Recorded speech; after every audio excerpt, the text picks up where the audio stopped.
All right, what's up, YouTube? As you can see, I have the desk finally that I was talking about. So we got the microphone here. I'm not using this microphone now, but we got the microphone here. I got my headphones over there. I got an HDMI to connect these to the laptop. So it's gonna be coming here in a few days, might be a day or two. I just gotta figure out how to work the streaming system. But I want to talk to y'all today about learning Portuguese.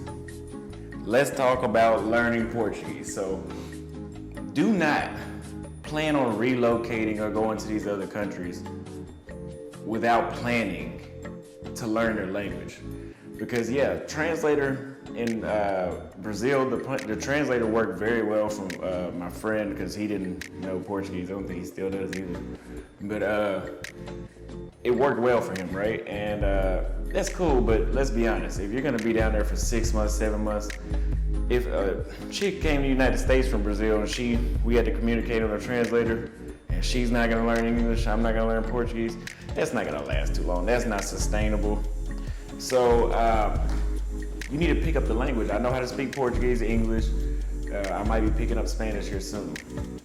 But Portuguese is, when I started learning it, I told myself I wish I would have known Portuguese from birth. Like, I wish my mother spoke Portuguese and that's what they taught me growing up. It is one of the most beautiful languages ever. I enjoy it more than English. Portuguese is very, as they call it, a romantic language. It's based out of Latin, just like English. English is based out of Latin, I believe, yeah. So the words are somewhat similar, like horrible is horrível. So it's gonna be similar words.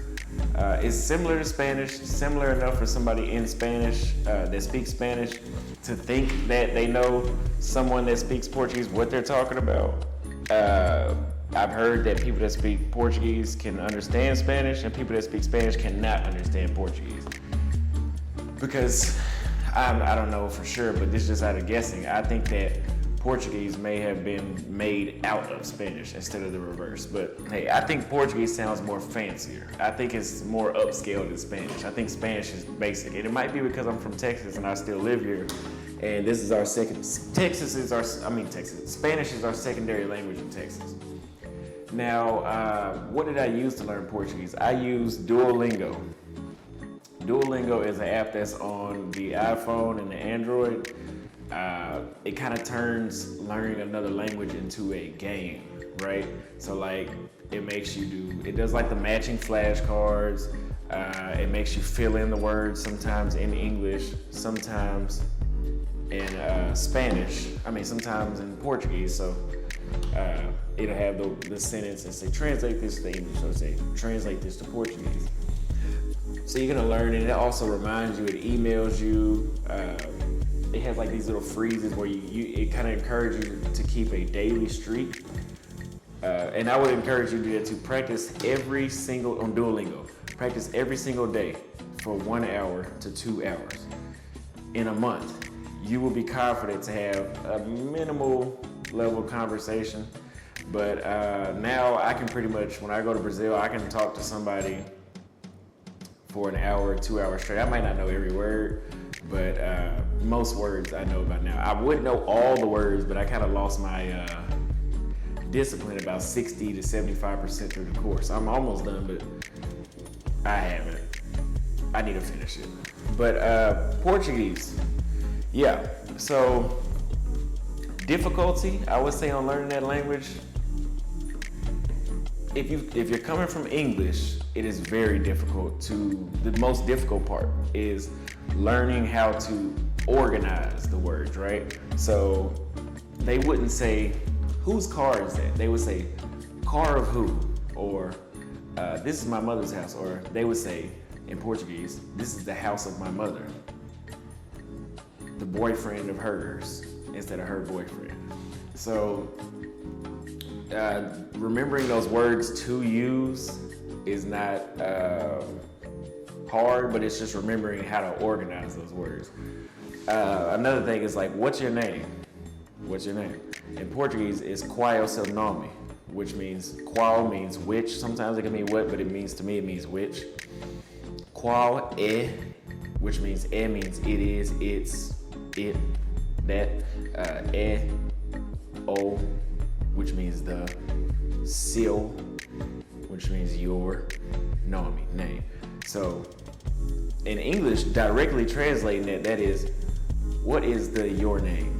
You know, people would be like, I know what you're saying, but why the hell did you say it like this? So trying to learn that language, that would make it a little difficult. When you go to Brazil,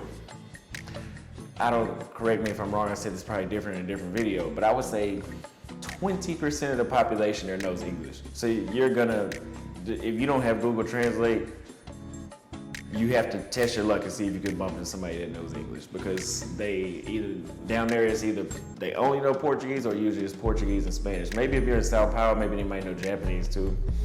I know southwestern Brazil near Argentina is Germans that fled from World War II, and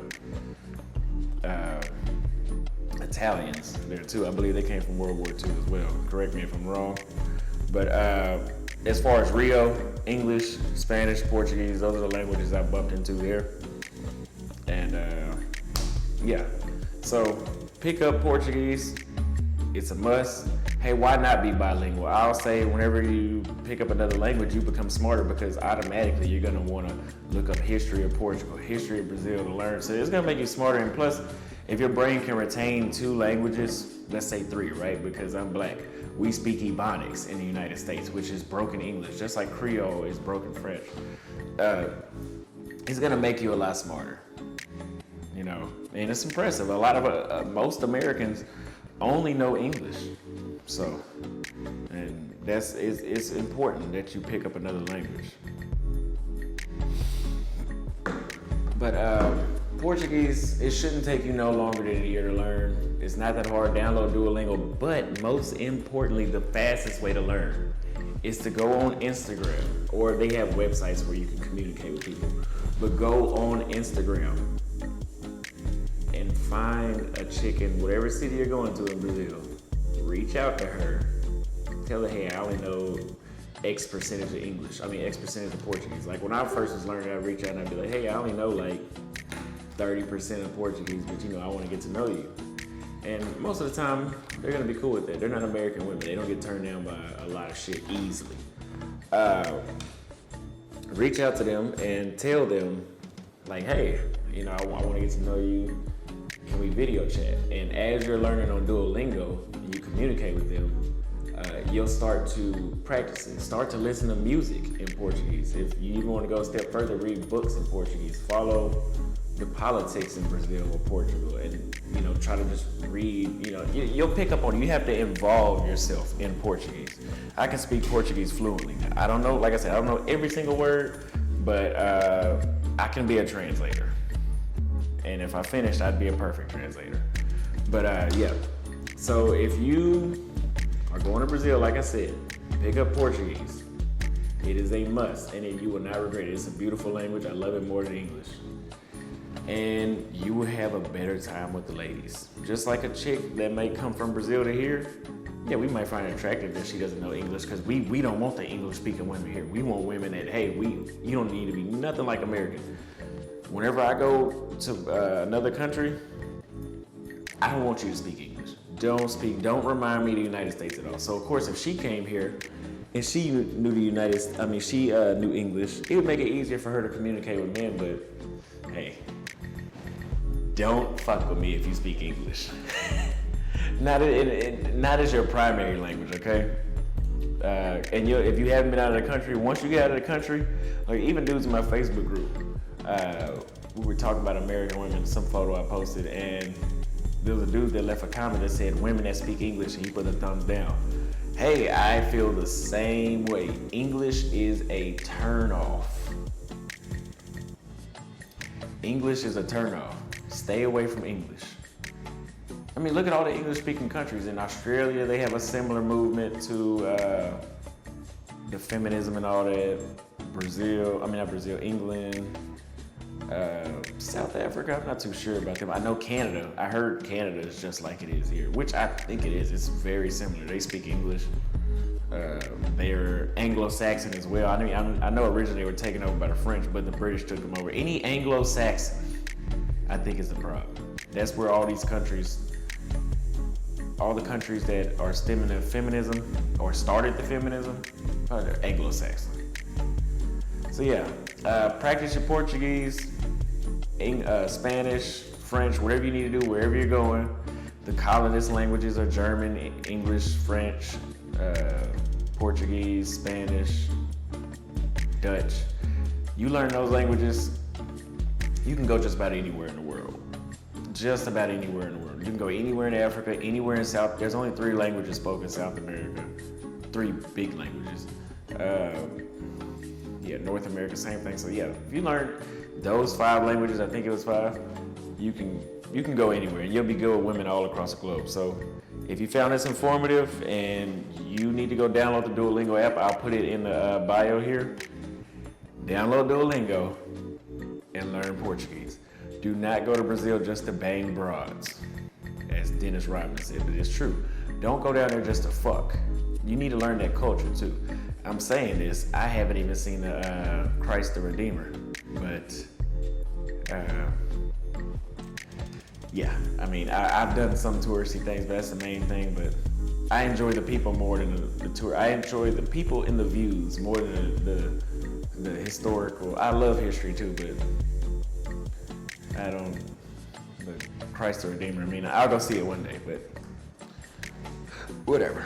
If you have not joined the Enlightened Western Men Facebook group, please do so now. We now have 176 members. It's been open about 2 weeks. We're giving away a lot of game. One day, I'm gonna do a live stream and I'm gonna go split screen on here. I don't know if I'm gonna put the Facebook group in there because we have some pretty adult conversations, not sexual, but I'm just saying like they're one-sided. And I don't want to, it's not that I care if anybody, y'all know I don't give a fuck about taking heat, but I don't know if I want to expose these dudes. They probably wouldn't appreciate me putting their name out there. So, because that's what I'm here. I'm here to inform y'all, awaken y'all, and protect y'all from the bullshit. And I don't want to expose y'all, unless you like taking heat. I like taking heat. Because, hey, if it's for a good cause, so be it. But yeah, thanks for watching. I'll see you in the next video.